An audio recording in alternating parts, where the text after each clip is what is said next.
And I want you to know I believe in you. I believe in your potential. I believe Pittsburgh has a lot of potential. And I believe the potential in this room has the power to change Pittsburgh, has the power to change Western PA, has the power to change our nation and our world. I believe it. I believe our nation and our world have a lot of potential, but it's not going to happen. It won't be realized if we're using the same old operating system as the leaders before us. It will only come when we, the leaders, like the ones I'm looking at in the room today, make a decision to install some new updates. This is the L3 Leadership Podcast, episode number 237.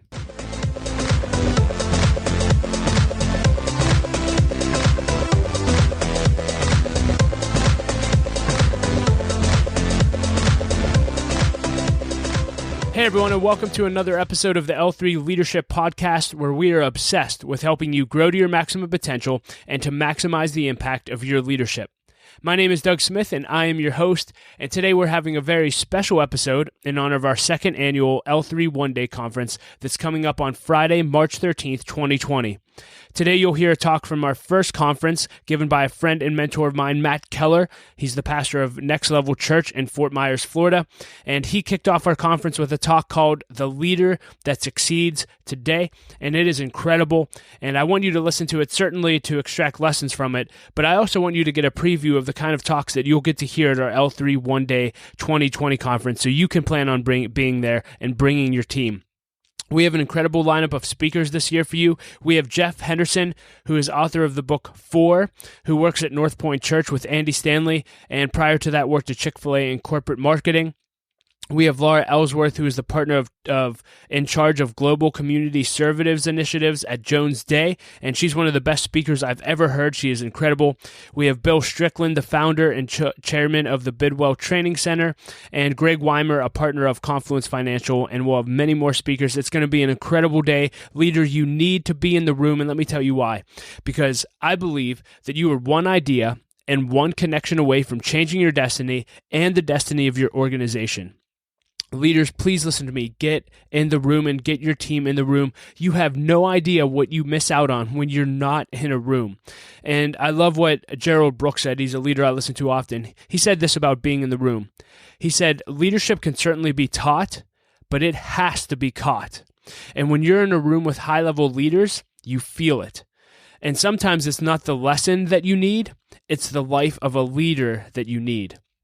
And part of being in the conference is being in the room and connecting with leaders. And I know for me personally, the life of leaders that I've been able to connect with has meant everything for my growth, absolutely everything. And I've gotten connected with so many leaders because I put myself in rooms like L3 One Day all the time.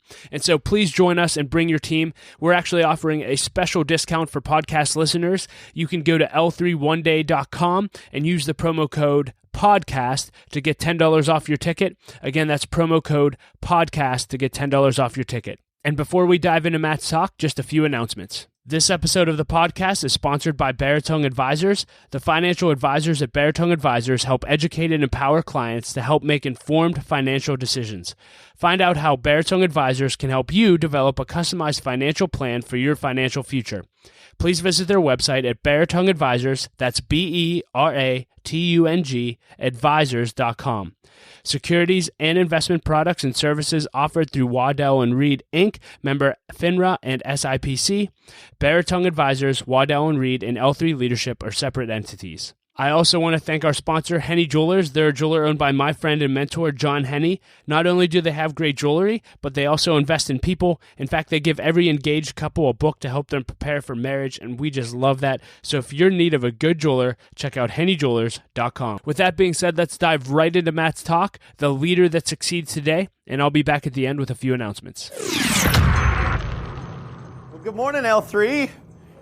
So glad that you're here today. Man, what an incredible event. I'm thankful for some warm weather, by the way. I come from Florida, so the warm weather thing matters to me, maybe more than you even realize or know. But man, it is great to be here, and I just want to say just how thankful I am for Doug and for Laura, and so thankful for the opportunity to be the very first speaker at the very first L3 one-day leadership conference ever. Come on, that's kind of cool, isn't it? There's something about going first, isn't there? There's something about being first, kind of the first one down the mountain. And what I love about each one of you who are here today is that you're a part of the first. And so I just can't help in a moment like this, but like zoom forward, kind of fast forward 5, 10, 15 years in the future when the L3 Leadership One Day in Pittsburgh is they're renting out the arena somewhere downtown. Come on, somebody, right? They're renting out the arena, and Doug and Laura are just awesome, just training tens of thousands of leaders. And all of us, the 200 or so of us who are in the room today, we're going to have a cool opportunity, aren't we? Because we'll be there. We'll be a part. We'll still be moving and shaking in this thing. But we're going to be able to look at all of those other people who come along after and go, I remember when. I remember when we were just in this ballroom at the Marriott in Cranberry. We're in Cranberry, right? In Cranberry. I remember, right? Like, how cool is that? So you guys, I'm so honored. I'm so excited. And Doug, I just want you to know, man, I'm so proud of you. I'm so thankful for you for taking a risk, for stepping out. The truth of the matter is every single one of us, and even if you're brand new to L3, listen, here's what you need to know. You need to know that by the end of today, the value that you receive, what gets poured into you and your leadership today is you're going to be astounded by it. And so, Doug, I just want you to know, thank you, man. We are all better because you took a risk and stepped out and said, hey, I think I have a vision in my heart to build up leaders in the greater Pittsburgh area. And man, it's working. So come on, one more time, L3. Will you let Doug and Laura know? Thank you, man. So as Doug mentioned, I come from Fort Myers, Florida. And as he mentioned, I am a pastor. And so I like to say that what I do all day, every day with my time is really three things. The first is I pastor Next Level Church in Fort Myers, Florida. And so as he mentioned, we're a multi-site church. We have 3 locations is basically what that means. For those of you who aren't familiar with church lingo and language, kind of picture a franchise, kind of like Chik-fil-a. Any Chik-fil-a people in the room? Yes. So, there's kind of the central, and then there's franchise. There's locations of it. And so we have 3 locations of our church. We're about to launch our 4th. That's why I have to leave early today. I'm actually flying back to have a meeting tonight with the core group of people who are launching our 4th location in Cape Coral. And so I'm meeting with them at 6:30 tonight, and we have some exciting news that I wish I could tell you, but it's still private. Sorry. So, but this weekend it'll be public. So anyway, excited about that. And so we're launching our 4th location. So that's the first thing that I do all day. The second thing that I do all day is I'm married to a wonderful, my high school sweetheart named Sarah. And there's a picture of my family. And I have 2 teenage boys. Will is on the, as you look at it, right. Drew is on the left. Will is 18 and Drew is 15. And Drew is like 8 weeks from getting his driver's license. Any parents of teenagers in the room? Oh, good golly. I thought I knew how to pray. And then they get their driver's license and I'm like, this is a whole nother level. What in the world? When Will got his license, I was like, what? That's crazy. And now Drew, who claims to be taller than me, but you'll notice in the picture, it's all about the eyes. No. Dad still got him. And when it's no longer about the eyes, it's about how tall my hair is. What's up? What's up, son? What's up? So every time, once a week, anybody else with tall, teenage, lanky kids, they walk up to you and they size you up. So Drew walks up and he's like, think I got you. And I'm like, put your chin down. You don't got me. Right? Unbelievable. So that's my family. And then the third thing that I do all day is I do this. That I write books. And by the way, that's a gift from Doug for you guys. And so when my assistant told me this week that he was giving away a copy to everybody, I'm just like, man, that's so awesome. And again, I want you to know that's if you're unfamiliar with L3, this community, that's the generous heart of Doug and Laura and the leadership of this thing. So I write books. I work with leaders. As Doug mentioned, I love doing this kind of thing, and I feel like this is a calling for me to be able to pour into leaders. So with that being said, let me just start out by saying this, and Doug kind of hinted at this a few minutes ago in the introduction. I believe that there's a leadership epidemic in our world today. Maybe you've seen that in your industry. Maybe you've seen that in your field. Maybe you look around. Maybe you look at the political system that we're in today. And I promise we're not going to talk politics today. For heaven's sakes, let's don't do that. But when we look around our world today, in universities, we look around our world today, in the church community even, in every industry, it feels like there's a leadership epidemic. And sadly, people are more skeptical of leaders today than they've ever been before. People are more judgmental of leaders than they've ever been before. People are more resistant to someone leading them than they've ever been before. Let's be honest, most of us people, we're fed up with leaders like we've never been before, aren't we? People are more distrusting of leaders than ever before. And so here's what I think, leaders, L3 community, here's what I believe. And I want to start with this tone and statement today. I believe our world is waiting for a different kind of leader. I believe that. I believe our world is waiting for a different kind of leader. And you can see it in their eyes, can't you?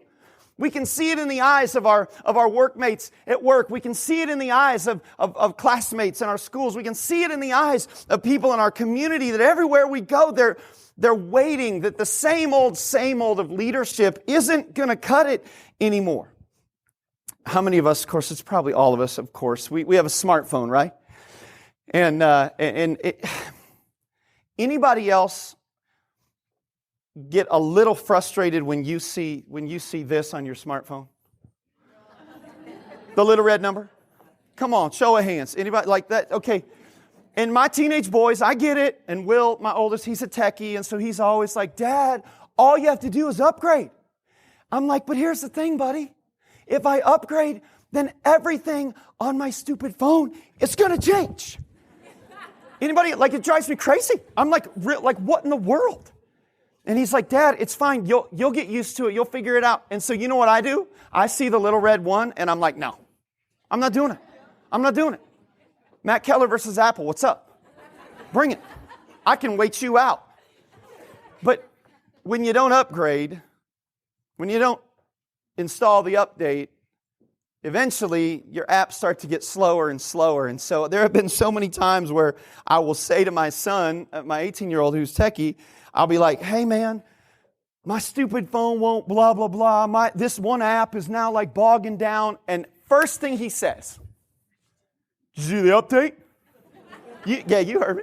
Did you do the update? And I'm like, no, remember, I'm in revolt. And he's like, Dad, just install the update. It'll fix all of that.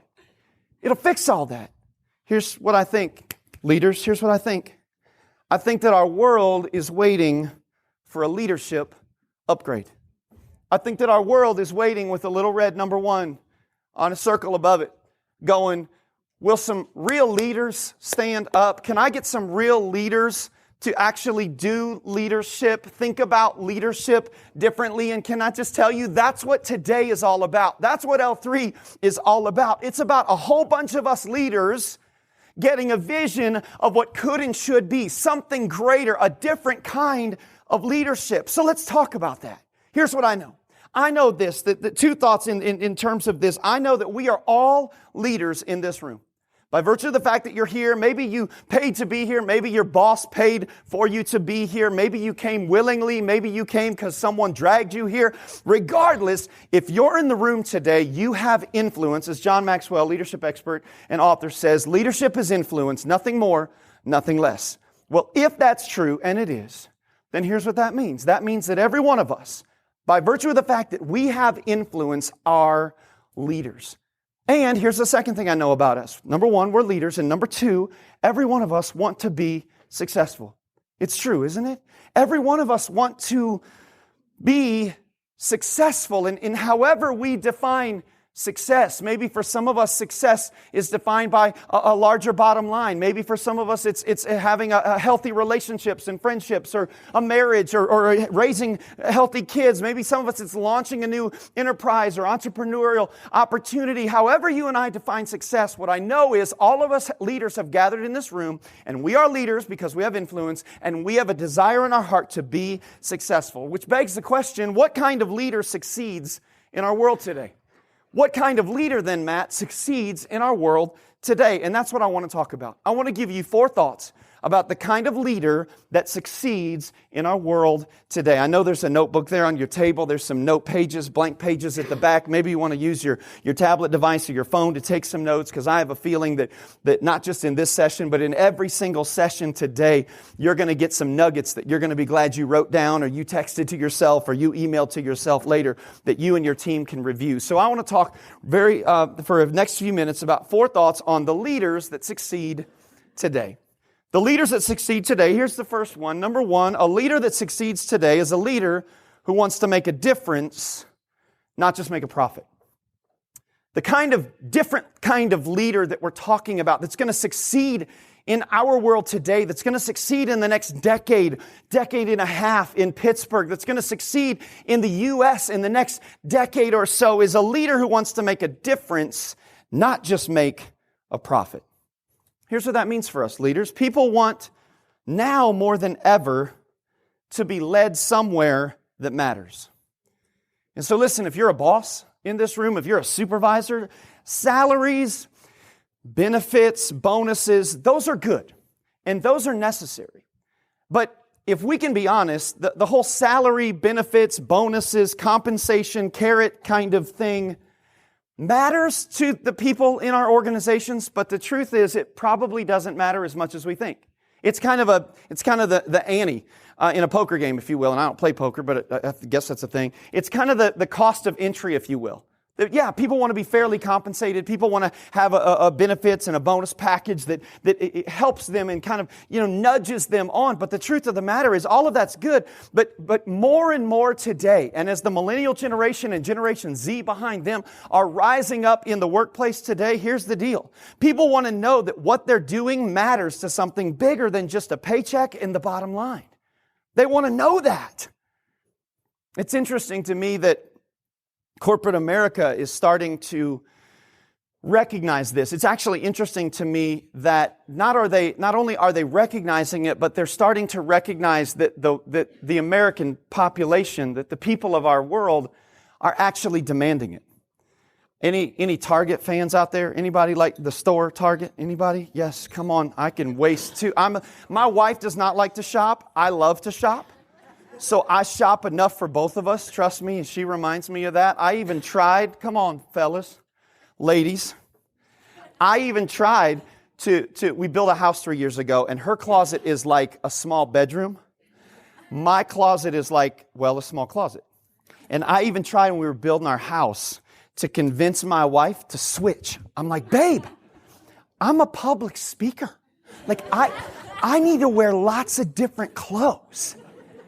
So, I can kill an evening. Like last night, we went to dinner with Doug and Laura, and it was awesome. But we got done about 8 o'clock, and I'm like, we were up on the hill at that Firebirds restaurant or whatever, and I noticed we passed like a Target, and I'm like, what's up? Right? So I love Target.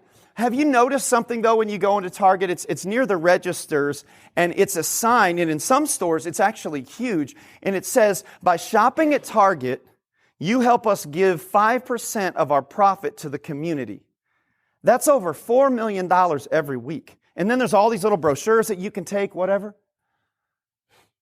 Who cares? Like, why does a $1 billion global company like Target take the time, the energy, the effort to do that? In some Target stores, depending on when they were built and when they were remodeled last, it's huge. Like there's like the 120, like checkout counters. And then like when you look, there's like the restrooms, right? And the optical deal. And then the little cafe. But above it, like in some stores, it says that like all the way across the wall. Why? Well, here's why. Because people more and more in our world today want to know that they're not just shopping at Target. They want to know that it's not just about some big global whatever large company in their bottom line. They want to know that when I'm shopping here, it's true at Starbucks too, isn't it? When you buy a bottle of water at Starbucks, it's the same thing, isn't it? They're like a nickel for every bottle of water goes to helping clean water in nations and communities that don't have clean water. Why? Why are these corporations doing that? The reason why, leaders, is because they understand that in the generations emerging in our world today, there's a hunger, there's a desire to know that where we shop, for heaven's sakes, where we work is more than just about the bottom line. So come on, leaders, let me ask us a couple questions. What's that mean for us? Well, here's what it means. Couple thoughts. Number one, it means we have to connect the dots for our customers. Target makes no bones about it. They connect the dots for their customers. They want us, average, everyday Joe and Jane and Matt's, to know when you shop here, here's the implications to your community that you live, work, and raise your kids in. They want us to know that. But then secondly, here's the second thought. We have to connect the dots for our teams. And see, I think so often in leadership, we can assume that the people who come to work every day understand the greater mission of why we're doing what we're doing. And leaders, we're guilty of making that assumption so often, aren't we? We're guilty of assuming, well, no, they get it. No, they get it. Hey, don't assume they get it. I'm a pastor. I'm in church work. Like, we don't make widgets. We build people. Like, you think if anybody could understand and remember that it's all about people, it'd be us in the church world, right? And yet, I can't tell you how many times I'll be in a meeting or we'll be in a planning meeting or an offsite or a strategy meeting with some of our team, and someone in some form will basically insinuate or say, why are we doing this again? What's going on? Can somebody remind me of the greater why? And so leaders, here's what I would submit to you today. The leaders who succeed today and into the future are the leaders who want to make a difference, not just make a profit. Here's number two. Here's the second thought I would love to throw your direction today as we're launching this L3 one-day leadership event. And it's this: a leader. What kind of leader succeeds in our world today and into the next decade? It's going to be a leader with integrity. Number two, it's going to be a leader with integrity. A leader with integrity. Now, here's the problem with the word integrity. We've so used this word and talked about this word, and Henry Cloud wrote a book about this word. Like, it's so, the word integrity is so used in the leadership world today that it almost loses its power. It almost loses its effect. So let me give you a definition of integrity that when I heard this metaphor, this illustration, it has always stuck with me.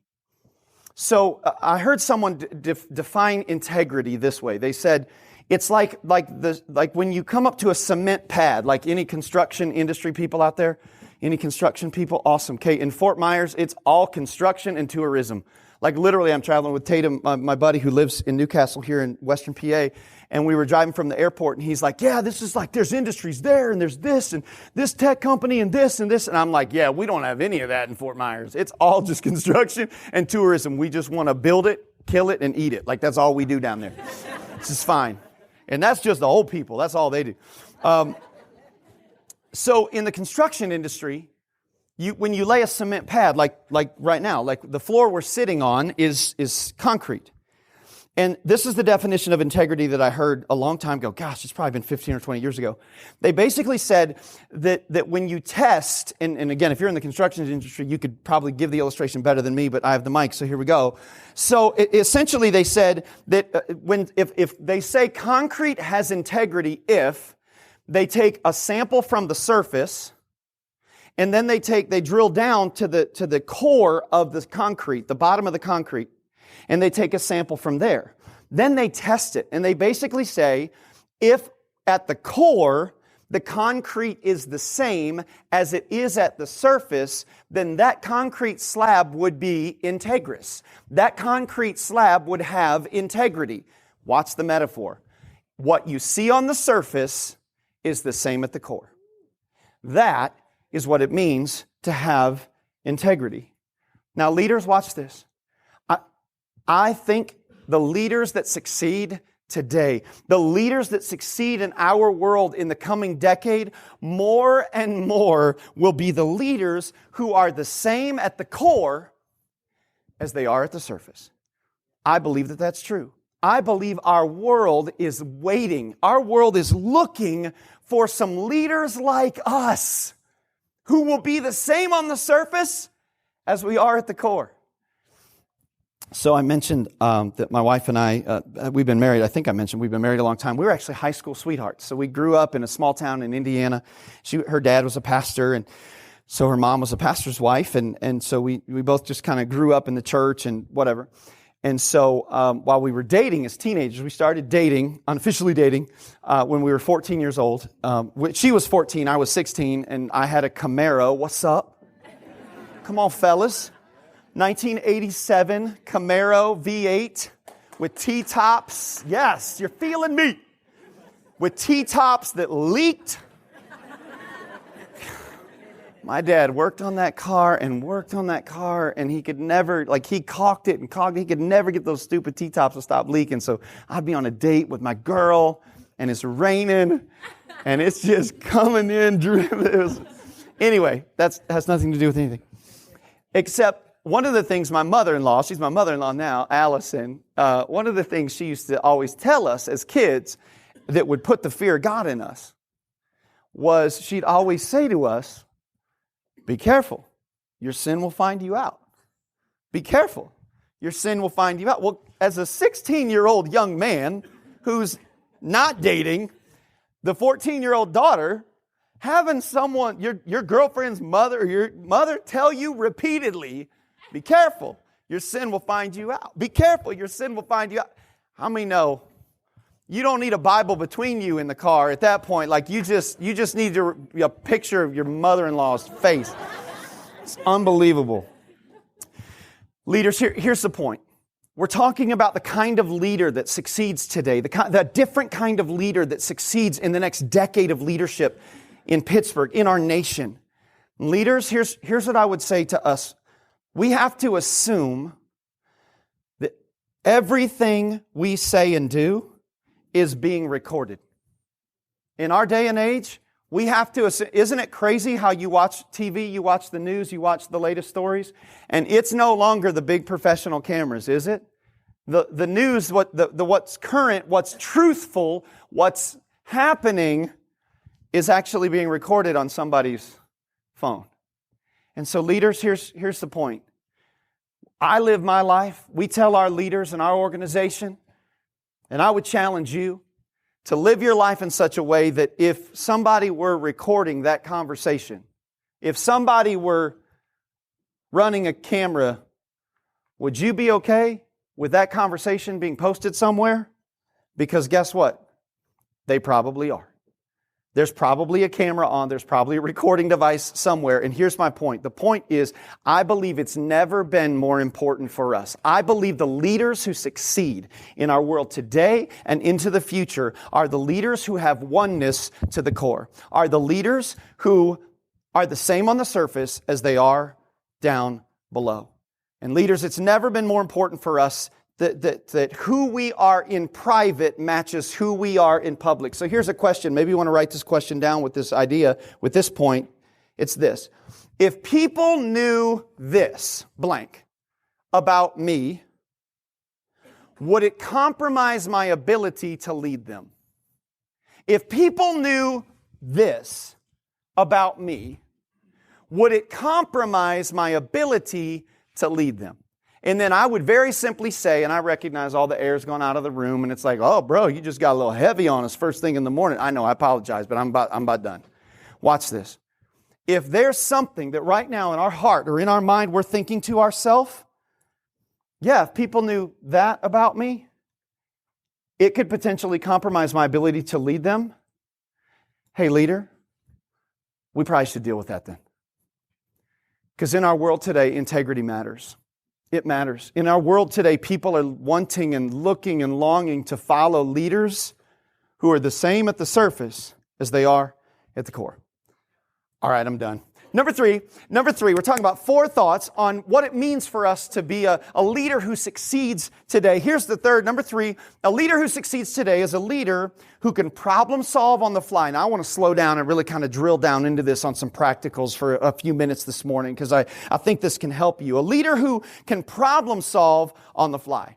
Here's the reality, leaders. The world that you and I are living in, the world that you and I are navigating on a daily basis, the world that you and I are leading in today is moving faster than ever, and problems are emerging quicker than they ever have in our world before. Did you know that? You can feel it, can't you? That every day, doesn't it feel like, man, it's moving faster, it's going quicker, and the problems are coming. It's like a batting cage. I'm a baseball fan, and so, they have the batting cage with the pitching machine, and it's like, man, you step in the cage. Yeah, I'm a lefty. What's up? You step in the batting cage, some of you are like, hey, is he batting left-handed? I am. What's up? So the pitching machine, right, like every 6 seconds, boom, it's coming. Every 6 seconds, boom, it's coming. And that's kind of the way problems feel in our organization sometimes, isn't it? Man, I feel like we get one solved and get ready, here comes another one, right? Like the batting cages, the pitching machine is just coming. Now there's bad news and good news associated with living in a world that's moving faster than ever, with problems that are emerging quicker than they ever have before. Here's the bad news. The bad news is problems in our world are getting bigger, faster, and harder to take down. The problems in our world, I'm not going to make any bones about it, because we all live in the reality of leadership. The problems of our world today are getting bigger, harder, and coming at us faster than ever before. That's the bad news. I remember when our organization was, when we were a portable church. So basically that means, for those of you who aren't in church world, basically we set it up and tear it down every day. So we were meeting in a movie theater for 4 years, and then we met for 5 years in a high school after that. And so basically you keep your whole church stuff lives in a trailer or two, and then on Sunday morning you get up really early and you set it all up, you have church, and then at the end of it you tear it all down and it goes back in the trailer. It was portable church. So we did that for 9 years. And after 9 years, we purchased an old existing church, and then we remodeled it and added some square footage to it. And so we launched in this new building. It was 8 years ago now. We were 9 years old as a church. And when we did, we essentially doubled. So we went from about 900 people in our church to about 2,000 people in our church in 9 months. Now, that may sound exciting, and for those of you from a business standpoint, that's essentially like going from $1 million in revenue to like $2 or $3 million in revenue overnight, and it's like you're adding people, and if you can fog a mirror, we'll hire you. Like, it's like, man, you are freaking out. The only kind of people who like that kind of growth in church world or in business even are people like strapped to a rocket kind of straight up growth are the people who've never had it. Trust me, it's chaos.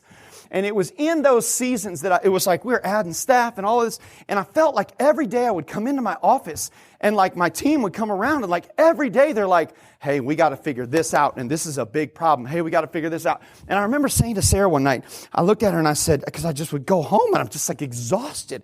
And I remember I said to my wife, I'm like, I feel like every problem I deal with on the daily basis now is big. And like only an awesome, amazing, loving wife can say. She looked back at me and she goes, well, yeah, it is. I'm like, what do you mean? Like only an awesome husband can say, right? And she goes, well, yeah. Every problem that gets to your desk is big now because if all the smaller ones get solved by somebody else. And I'm like, well, how about that?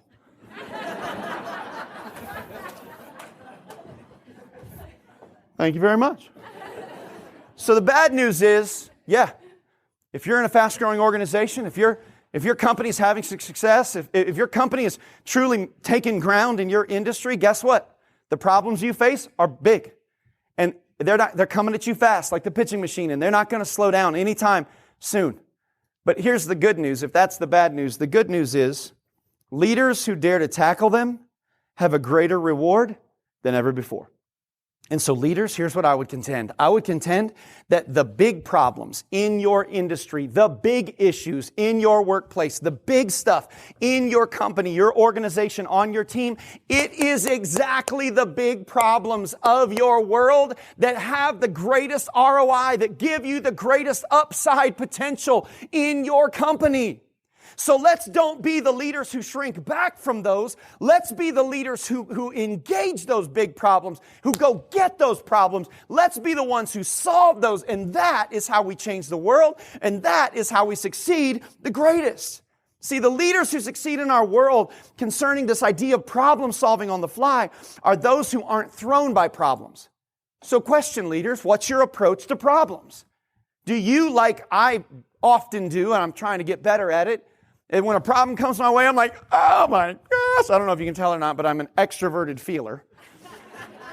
Those of you who are Myers-Briggs people, you know what I'm talking about, right? I wear my emotions on my sleeve. And so for me as a leader, my go-to emotion when problems come is, oh my gosh, what am I going to do? Okay, watch this. Let's don't be thrown by problems. Big problems equal big opportunities. Here's leaders who succeed in the world are those concerning problem solving who aren't thrown by problems and who can see those problems as opportunities sooner than others can. That is visionary leadership, leaders. When we can look across the horizon and see the potential of a problem / opportunity, some of us need to start reframing our problems as opportunities. And we can start to figure out the solution to those earlier. The leaders who succeed are those who come up with creative solutions quicker. You know how you know the leader? The person who can see before and the person who can see more. That's how you know the leader. The one who has the ability to not be thrown by problems, but to move into creative problem-solving mode. As I've mentioned, I'm a pastor, and so oftentimes I like using illustrations from the Bible. Now, trust me, I'm not going to preach to you, that's for sure. But there's a story in the Bible, and whether you are a church person or not, doesn't matter. You've probably heard it. It's the story where Jesus is teaching a whole bunch of people, like 5,000 people, and that doesn't even include women and kids. So many theologians tell us there were probably like 15,000, 20,000 people on this hillside. And Jesus is teaching them much in a setting like this, and all day He's just teaching them all of this wisdom and all this instruction on how to live and be and lead. And it says that they got hungry, that the people, it was late in the day, and so the disciples, Jesus' team, pull him aside, the leader, and they're like, hey, boss, we probably need to let these guys go. Like, it's getting late, like, Subway's going to close soon, we probably need to let them go. And Jesus looks back at his team, and he come on, leaders, some of us have done this, and we're like, no, I think we're good. I think you guys will figure it out. Well, of course, the team around Jesus goes into like freak mode. And they're like, what? What are we going to do? We don't have any options. And then one of them starts to create a problem solve, okay? This is what I like to call the worst idea in the Bible. Ready? Some guy on the team finds a little kid with a lunch with 5 loaves of bread in it and 2 fish.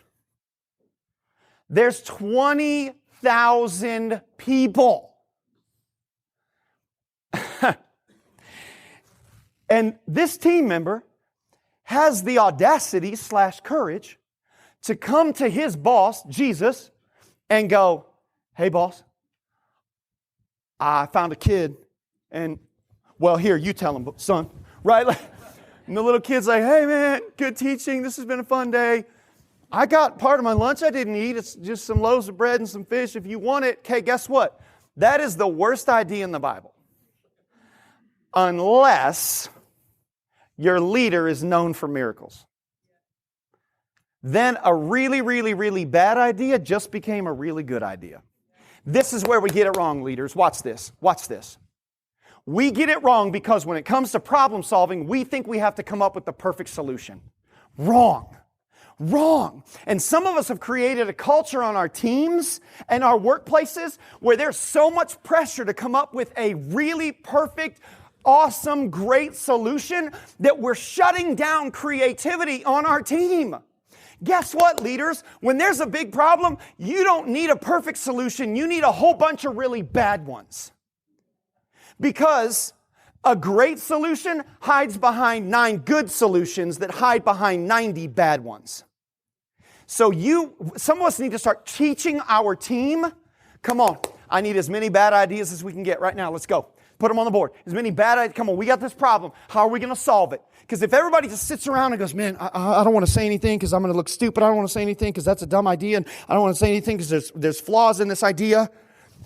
You're shutting down creativity.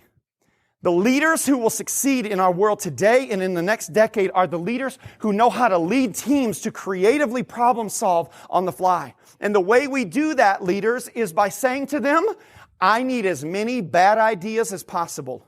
And then at some point, somebody on your team will throw up a bad idea like 5 loaves and 2 fish.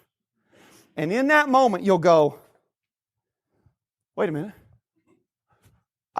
I think we could use that. This happened to me just last week. or just this week, we were in a creative meeting for 2 hours. We're acquiring a building. We're going to have to renovate this building to launch another location of our church and this fall. And so there were about 6 of us in this meeting. Myself and Sarah were there, and our CFO guy, who's over all of our facilities, was in the room, and then our leader, who's going to be over that location that we're launching, she was in the room, and then another one of our next gen pastors, so our kids and students, young people leader was in the room. And so we're brainstorming this. And so right at the very beginning, they kind of set up, what's the purpose of the meeting? Great. And then Ben, our CFO guy, looked at me and he goes, Matt, what would you say? Anything you want to start with, vision-wise? And I said, yes. Everybody take on your piece of paper and write down 2 things. At the very top, ready? Not ideal and bad ideas. I said, this building, because it's like a 40-year-old church, I said, this building is not ideal. And we need a whole bunch of bad ideas to figure out how to use this building for our purposes in 6 months. And that set our team free. Do you see it? So how do we embrace this creative problem-solving thing? That's how. By setting our team free to say, guess what? We're not looking for the ideal situation. We're not looking for great ideas. If we can get enough bad ideas, then we'll find a few good ideas. And if we can get a few good ideas, then we think a great idea will emerge out of that. So we're talking about the leaders who succeed in our world today and into the future. And the leaders who succeed in our world today are leaders who can problem solve on the fly. Leader, become a creative problem solver and teach your team to be that as well. Because I believe success in the next 10 years and beyond in leadership in our world today is going to hinge on the leaders who can problem solve the most effectively. And here's number 4. Number 4, we're talking about 4 thoughts on what it means to be a leader who succeeds in our world today.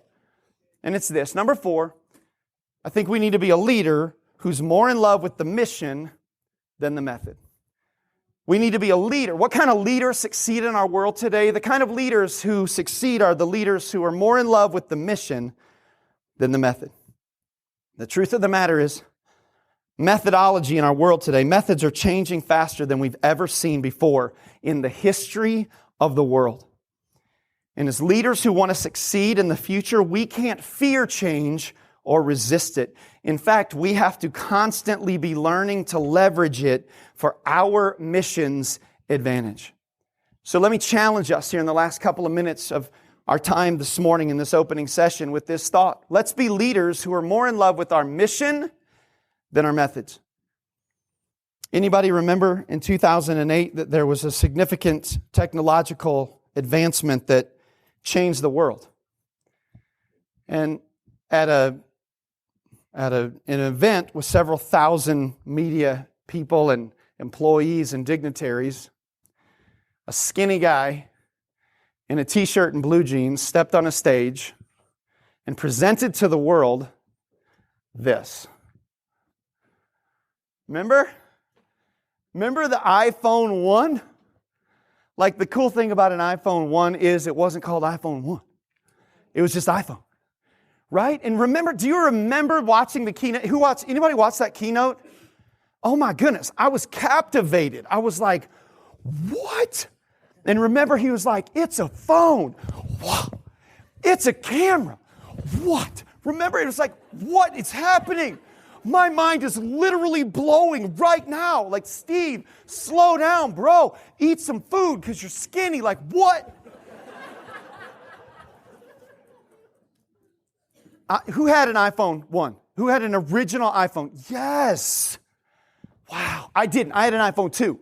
Matter of fact, there's some files on my computer, even now in my technological world today, that still, every once in a while, I'll click on it and it'll say, Matt's iPhone 2. And I'm like, yeah, good memes right there, right? Like, okay, watch this.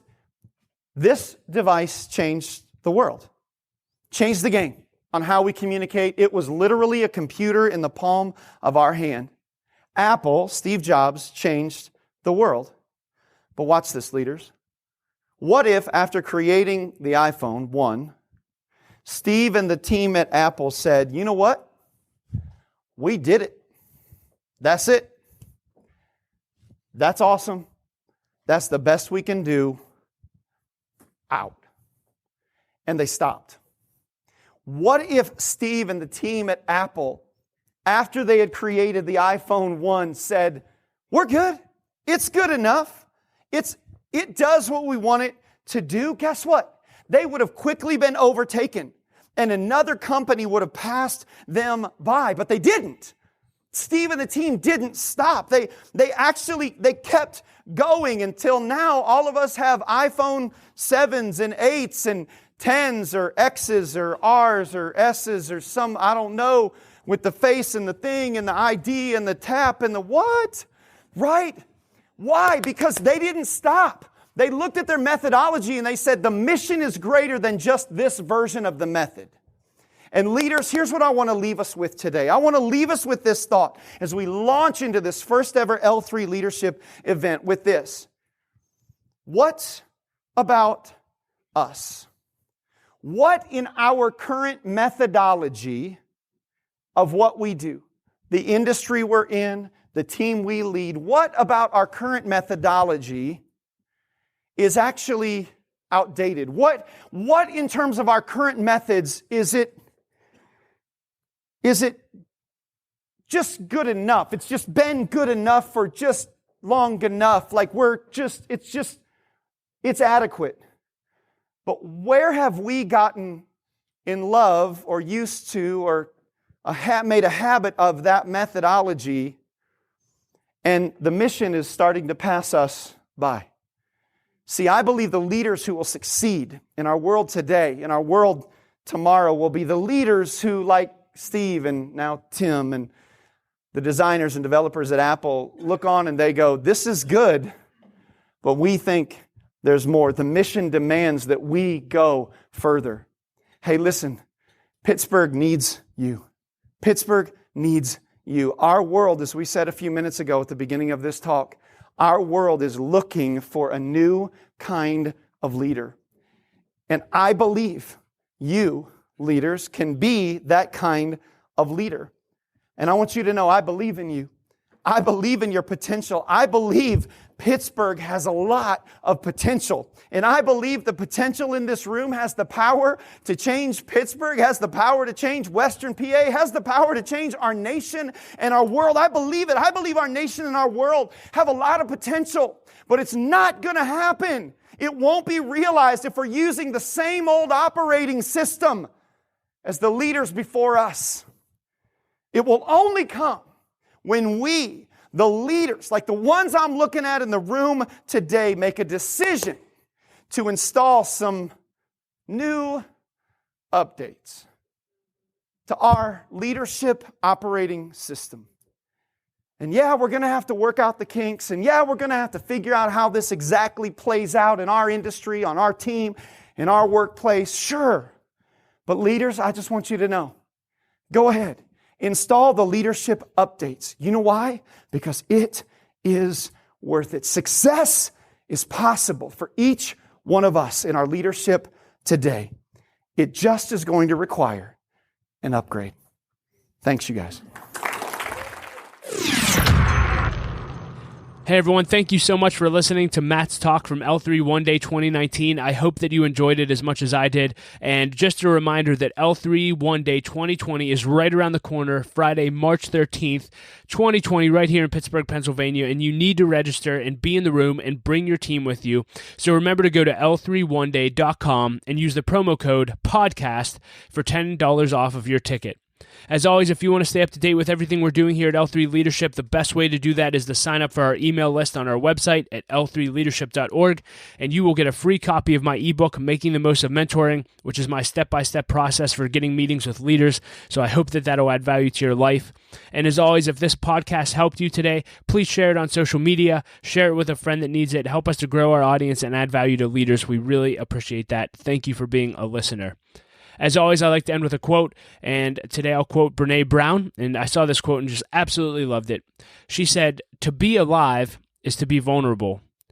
To be a leader is to be vulnerable every minute of the day, and you don't get to opt out." How true is that?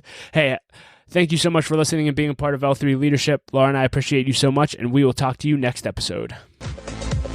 you.